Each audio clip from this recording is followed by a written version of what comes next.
श्रीकृष्णाय नमः। य इदं परमं गुह्यं मद्भक्तेष्वभिधास्यति भक्तिं मयि परां कृत्वा मामे वैष्यत्य संशयम्।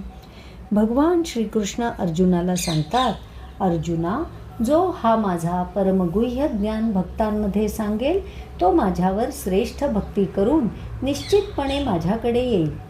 हा श्लोक अत्यंत विलक्षण आहे. इथे भगवान ज्ञान सांगण्याच्या पुण्याहूनही मोठा आशीर्वाद देतात.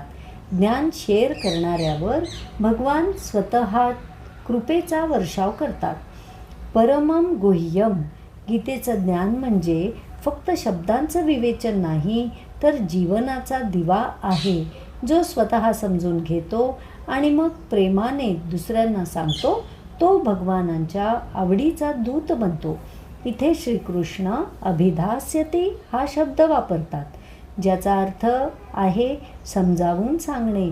फक्त सांगणे नाही, तर दुसऱ्याच्या मनापर्यंत पोहोचेल अशा करुणेने सांगणे.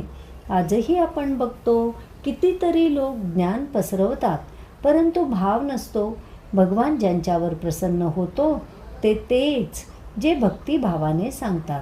कारण गीतेचा संदेश हा तर्काचा नाही, हृदयाचा प्रवास आहे.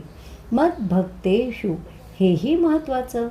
जे आधीपासूनच भक्तिभावाने जगतात त्यांना गीतेचा खरा अर्थ सांगणं त्यांच्या जीवनात प्रकाश पाडण्यासारखं आहे. जे आधीच पावन आहेत त्यांच्या हृदयात ही शिकवण फुलते. आणि मग पुढची ओळ, भक्तिमयी परां कृत्वा. भगवान सांगतात, जो माझ्या भक्तीत श्रेष्ठ होऊन हे ज्ञान सांगतो तो माझाच होऊन जातो. फक्त सांगण्यानेच त्याची भक्ती उंचावते, कारण तो इतरांना प्रकाश देण्यासाठी माझा मार्ग वापरतो. याचं सौंदर्य एवढंच की गीता शिकवणारा प्रत्यक्षात गीतेनेच शिकवला जातो.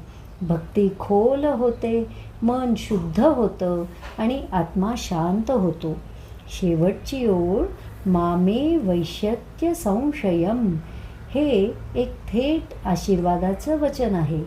शंका नाही, दुमत नाही किंवा कधी होईल का अशी चिंता नाही. भगवान म्हणतात, जो माझं ज्ञान प्रेमाने सांगतो तो मला नक्की मिळतोच. ज्ञान सांगणं म्हणजे प्रवचन नव्हे, ज्ञान सांगणं म्हणजे प्रेमाची सेवा आहे. जिथे आपण दुसऱ्याच्या आत्म्याचा प्रकाश देतो आणि त्या प्रत्येक दिव्यावर भगवंतांची कृपा छाया उतरते. भगवंताला प्रिय व्हायचं असेल तर मोठ्या गोष्टींची गरज नाही.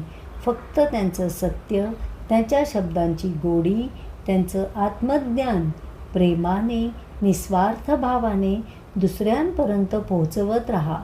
तेच खरे भक्तीचं फल आणि तेच जीवनाचं पुण्य.